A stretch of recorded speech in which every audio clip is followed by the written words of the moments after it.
ده فلوج يوم في حياة راجعة من الشغل.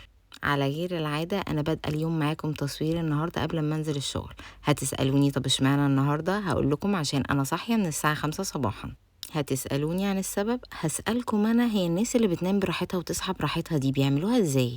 عملت فنجان الكابتشينو العظيم دوت، وطلبت من ربنا ان هو يعيني، واليوم دوت اقدر ان انا افوق واقدر اكمل اليوم. اللهم لك الحمد عني، والحمد لله مكمله اليوم لحد ما بعمل لكم الفيديو ده. بالمناسبه عشان ما انساش، بنات كتير بتسالني على المكنسه بتاعتي وهل هي عمليه او لا، لان هي سلكيه وعموديه.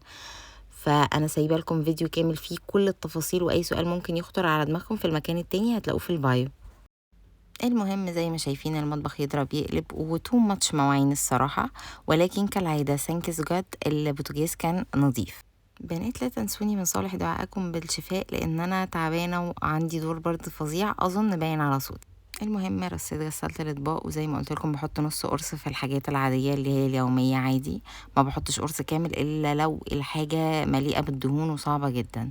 ربنا يديمها علينا يا رب نعمه، ويرزق كل حد نفسه فيها. والغدا النهارده كان لوبيا ولحمه ورز بشعريه. نقعت اللوبيا بميه مغليه عشان ما تاخدش وقت في النقع وتبقى اسهل في السوا، عشان الميه السخنه بتطلع كل البلاوي اللي في البقوليات. كان عندي جبل غسيل برضو، فشغلت الغسالة واتجهت للريسبشن، وده كان حكايته حكاية، كان محتاج ترويق سريع ولكن بدأت فيه قبل غروب الشمس، خلصت قبل طلوع الشمس تاني يوم. واكيد طبعا انتوا عارفين مين السبب. رصة الهدوم على الكنب ديت اكتر حاجة مسببالي عقدة نفسية في حياتي.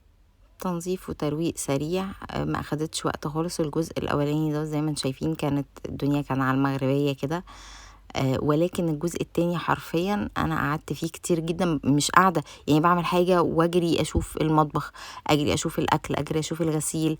ففعلا يعني خلصته، كان يعني خلاص اليوم خلص. انا عامله خلطه تنظيف رهيبه للكنب، محتاجه ان انا اجربها معاكم. بتخلي الكنب في حتة تانية. انا عملتها قبل كده ساعة العيد الصغير، بس ما كنتش مصوراها، فهصورها معاكم وهتشوفوا الانتريه يبقى في حتة تانية. طبعا اي بيت فيه اولاد بيخلوا الانتريهات او المفروشات عموما، اكيد انتوا عارفين من غير ما اتكلم. الجزء ده كان الجزء اللي قبل الاخير اللي يخلص في الشقة، بس قلت احطه لكم جنب الريسبشن. الحمد لله رب العالمين، الاوض كانت عندي نظيفة فما عملتش فيها حاجة. مريت عليهم مرور سريع كده اللي هو زيادة تأكيد يعني. وعلى ما خلصت سوري على ما خلصت كانت الغسالة خلصت، فنشرت والأكل كمان كان جاهز، فأكلنا اللهم لك الحمد. والأكل الحمد لله رب العالمين من أحسن المرات اللي عملت فيها لوبيا، بجد كانت تحفة. وفي آخر اليوم اديت البيت كنسة سريعة، وكده يبقى يومنا خلص. ما تنسوش لو عجبكم الفيديو لايك وفولو، واشوفكم فيديو جديد. باي.